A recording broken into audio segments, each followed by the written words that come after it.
Hi, and welcome to the daily reading for today, which is the 2nd of July. I'm behind with my readings again. So I still have the last couple in June and yesterday's to upload. But anyway, we're on July 2nd, and here we are. And I'm going to read today from Time for Peace, Daily Affirmations for Peace and Healing, Peace in Our Hearts, Peace in the World by Ruth Fishels. And it starts with a quote from Walt Disney. All our dreams can come true if we have the courage to pursue them. And then the submission for the page is actually from Sandy Berrig, who was Ruth's longtime partner and wife. And she actually sadly passed away recently. And it's lovely to be able to share Sandy's words. So she said, "It may take more courage than we think we have to interact with someone who is angry or fearful or hopeless.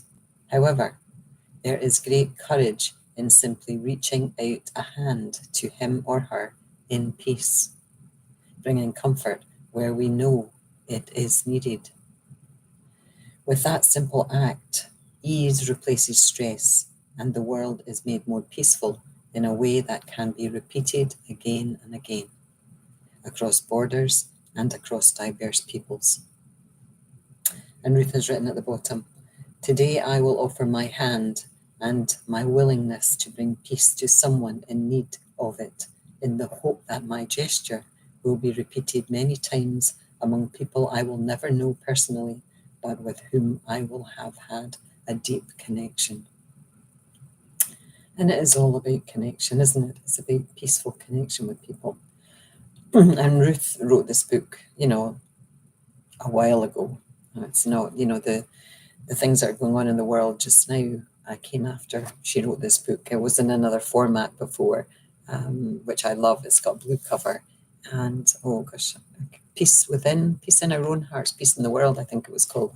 And I love it, and I sometimes read from it. But this purple version is Ruth's a purple lady, and she loves her purple. And she has a whole series of books called Time For, and then this one's Peace. She's just released one called Time for Hope. So if you're interested, check out her website, ruthfishel.com. Back to the reading, though. It does take courage to reach out and touch someone who is struggling, whether that struggle is with anger, with fear, with hopelessness, with grief. I remember my mum telling me a story when I was young, that when her father died, and I would be around 11 years old, I think, when my papa died. And I didn't really understand the emotions then. I knew I was supposed to cry because it was supposed to be sad.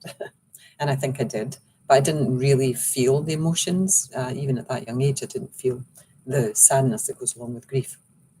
But I remember my mum talking about the fact that people saw her coming and they crossed the street rather than actually face her in the days following my grandfather's death. And I thought that was very sad. And she felt very lonely because people did that. She didn't want them to, to make a fuss of her, but she maybe just wanted them to acknowledge her loss and just say, "I'm sorry for your loss." But people can find that very difficult. So they avoid people who have been bereaved rather than go to them and say, "I'm here, I'm here."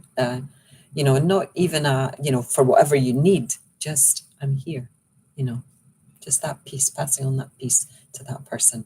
And I'm very good, I have to say, when someone is bereaved, in reaching out and saying, "I'm here."